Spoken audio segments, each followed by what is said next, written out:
En 1845 se crée la société anonyme Chemin de fer de l'Entre-Sambre-et-Meuse. Le réseau se développe autour de Charleroi. La ligne 132, Mariembourg-Vireux, en France, est inaugurée 10 années plus tard. La région vallonnée et boisée était riche en minerais de fer, en carrières, en scieries et en industrie sidérurgique.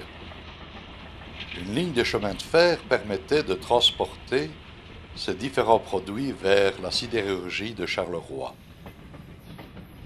La ligne 132, dans les archives de la SNCB, a été exploitée en service voyageurs jusqu'en 1963. Elle sert actuellement d'activité touristique, gérée par une ASBL, le chemin de fer vapeur des Trois-Vallées.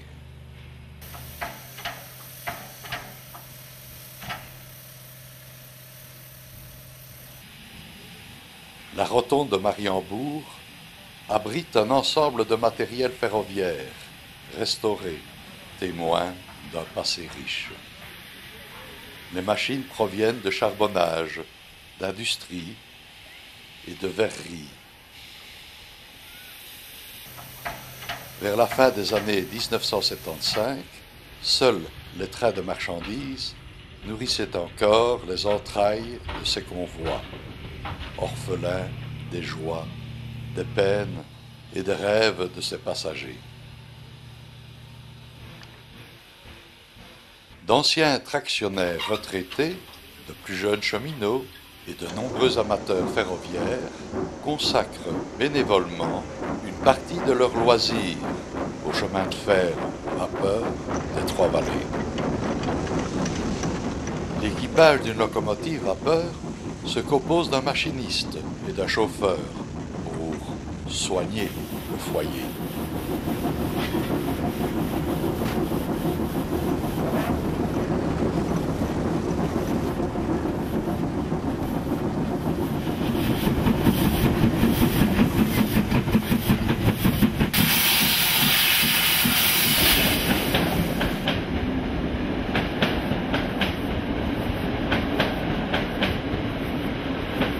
Les passages à niveau dans différents villages sont toujours assurés par un membre de l'association brandissant un disque d'interdiction.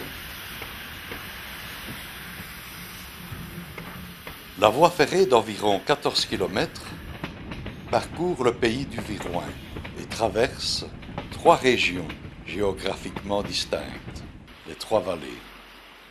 La vallée de l'eau blanche, celle de l'eau noire, qui se rencontrent pour former le Viroin et sa vallée.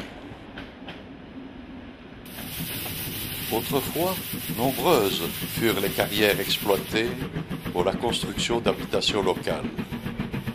La pierre et le bois ont été les principales matières transportées. Dans les années 1960, les menuiseries locales produisaient encore des traverses de chemin de fer en bois. Alors que la totalité de la voie était doublée, des vestiges de ces dédoublements, il n'en subsiste que dans les gares uniquement. De nuit, des trains de minerais venant de la Lorraine ont quelque peu utilisé ce couloir de communication.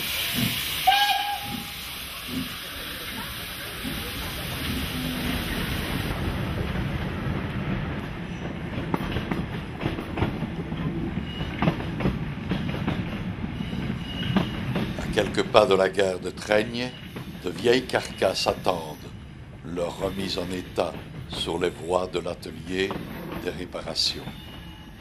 Ces bâtiments aux allures de hangar sont l'un des endroits les plus importants du chemin de fer vapeur des Trois-Vallées.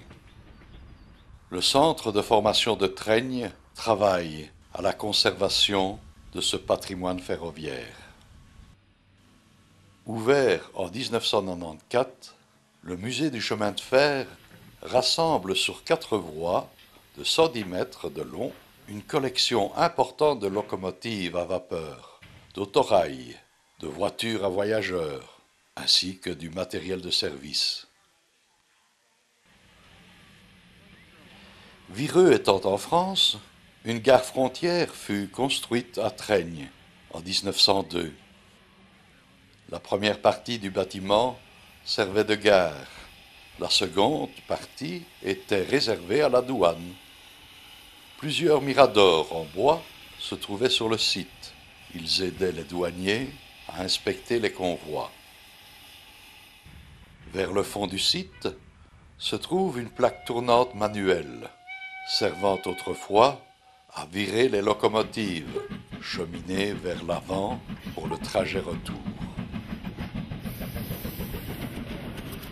Le châssis du pont conserve des traces de mitraillage provenant de la Seconde Guerre mondiale.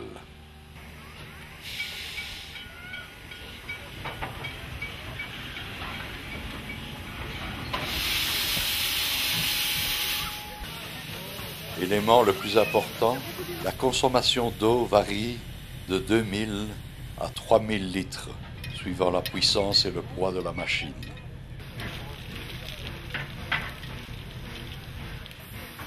Entre 120 et 150 kg de charbon sont utilisés par trajet pour alimenter la chaudière. De l'allumage du foyer de la chaudière jusqu'au moment où la locomotive va sur sa rame, 4 heures de préparation sont nécessaires.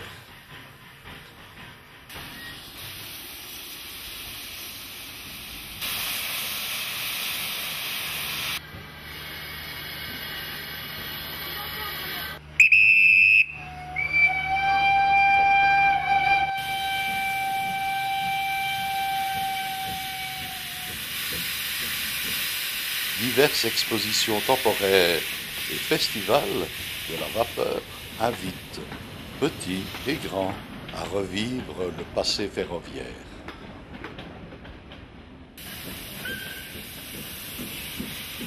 Le train de la ligne 132 était un train de labeur et de bonheur. Ouvriers, employés, mères de famille et étudiants se saluaient, car souvent ils se connaissaient.